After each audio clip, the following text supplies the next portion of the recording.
नमस्कार, मैं हूं योगेश राणा। बात करते हैं मिशन उत्तराखंड 2022 पर।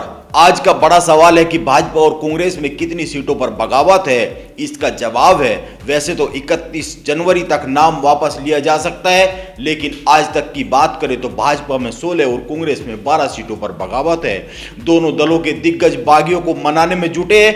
अब कितने सफल होंगे यह तो 31 के बाद ही पता चल सकेगा। इसीलिए आज की बात कर लेते हैं। सबसे बड़ी बगावत की बात करें तो रुद्रपुर में है। भाजपा के भीतर विधायक राजकुमार ठुकराल ने निर्दलीय ताल ठोक दिए है। वो नामांकन करने भी भगवा धारण कर गए और कहा कि खुद को असली भगवाधारी बताते हुए कहा कि मैं दावा करता हूं कि दोनों दलों को मात देकर यह साबित कर दूंगा कि मैं सच्चा हूं और मेरे साथ जो भाजपा ने किया है वो गलत किया है। इसके अलावा भाजपा में दूसरी बड़ी बगावत कोटद्वार सीट पर है। कोटद्वार से पूर्व मुख्यमंत्री बीसी खंडूरी की बेटी रितु खंडूरी को भाजपा ने टिकट दिया है। हरक सिंह के सीट को खाली करने के बाद, हरक के यहां से हटने के बाद भाजपा के पूर्व जिलाध्यक्ष धीरेन्द्र चौहान का टिकट पक्का माना जा रहा था। अब उनके ऊपर बाहर से लाकर रितु खंडूरी को उतार दिया गया है, इसीलिए वो नाराज है और निर्दलीय मैदान में उतर गए हैं। इसके बाद बड़ी बगावत की श्रेणी में ही आती है यमुनोत्री सीट।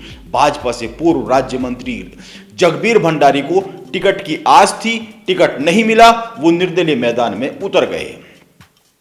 ये भाजपा की बड़ी बगावत की बात है। अगर कांग्रेस में बड़ी बगावत की बात करें तो लाल कुआं में हरीश रावत के सामने संकट है।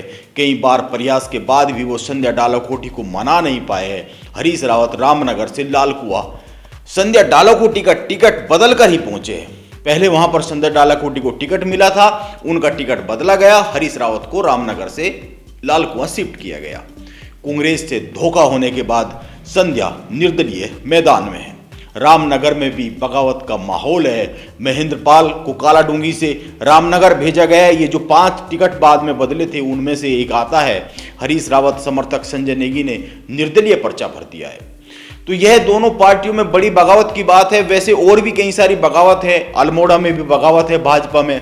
इसके अलावा काशीपुर में बड़ी बगावत है। कई जगह पर बड़ी बगावत है, लेकिन बगावत 31 तारीख तक देखी जाएगी। लोग जो बड़े नेता है दोनों पार्टियों के, वो इनको मनाने में लगे हुए हैं। अगर एक एक लाइन में देखें कि कितनी सीटों पर कहां कहां बगावत है और किसके सामने कौन खड़ा हो गया है, तो उसको हम बहुत छोटे संक्षेप में एक एक लाइन में बताते हैं। भाजपा की बगावत की बात करें तो कालाडूंगी में बीजेपी के बड़े नेता गजराज बिष्ट निर्दलीय मैदान में उतर गए हैं। भीमताल में बीजेपी के मनोज साहब निर्दलीय मैदान में उतर गए हैं। धनोल्टी सीट पर बीजेपी के नेता महावीर रांगड़ पार्टी के उम्मीदवार के विरोध में है। घनसाली में भी बीजेपी के दर्शन लाल बागी हो गए हैं। किच्छा में भाजपा के बागी अजय तिवारी ने नामांकन भर दिया है। नानक मत्ता में भाजपा से नाराज मुकेश राणा भी निर्दलीय उतर गए हैं। इसके अलावा कांग्रेस की कुछ सीटों की बात करते हैं। ये वो सीटें हैं जहां पर बागी ने पर्चा भर दिया है। इसके अलावा बहुत सारी जगह ऐसी है बागी ने पर्चा नहीं भरा है, लेकिन वहां पर विरोध हो रहा है। और वो जो विरोध है जहां पर्चा नहीं भरा है, उस विरोध को ज्यादा खतरनाक माना जाता है, क्योंकि वो मानेंगे कि नहीं मानेंगे, वो अंदर खाने मानकर भी बगावत कर सकते हैं, लगे रह सकते हैं। पर्चा वापस होने के बाद ये मैसेज चला जाता है कि पर्चा वापस हो गया तो बगावत खत्म हो गई। जैसे काशीपुर और कई सारी सीटें हैं भाजपा को लेकर।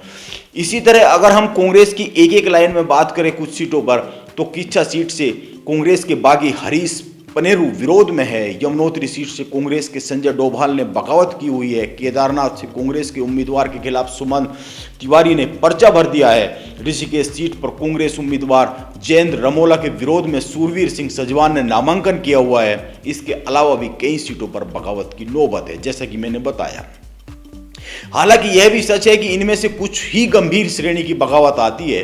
बाकी पार्टी के बड़े नेता के कहने पर या कुछ छोटे मोटे वादे या बड़े वादे पर मान जाते हैं। मान जाने वाले मैं मान रहा हूं कि मान जाए, शायद अक्सर मान ही जाते हैं। ये होता है हर बार जब भी टिकट बंटते हैं और इसी तरह की सिचुएशन आती है। जो नाम मैंने बताए, हो सकता है यह स्टोरी बनाते समय इनमें से बहुत सारे नाम जिनकी मैं चर्चा कर रहा हूं, हो सकता है स्टोरी बनाते बनाते इनमें से कुछ को लेकर खबरें आ भी गई हो कि वो मान गए हैं, फला मान गया, फला मानने की तैयारी में, फला को मनाने की प्रक्रिया शुरू हो चुकी है, उसने संकेत दे दिए। इस तरह का हो सकता है खबर आ जाए। लेकिन बगावत बहुत बड़ी सीटों पर बताई जा रही है। लेकिन इनमें से जिस तरह इस बार उत्तराखंड में नेक टू नेक फाइट है, माना जा रहा है कि बीजेपी और कांग्रेस एकदम आमने सामने की लड़ाई लड़ रही है। तो अगर 2-3 सीटों पर भी बगावत रह जाती है और मैनेज नहीं होती है, तो ये चिंता की बात बन सकती है, चिंता का विषय बन सकती है और यह तस्वीर 31 तारीख के बाद ही सामने आएगी। इसीलिए 31 का थोड़ा सा इंतजार करेंगे, उस समय एक बार फिर इस पर चर्चा करेंगे कि बागी कौन कौन मैदान में डटे रह गए हैं। उस समय वह तस्वीर बिल्कुल साफ बन जाएगी और उस तस्वीर के साथ मिलेंगे 31 तारीख के बाद। नमस्कार, आप बने रहे मेरे साथ।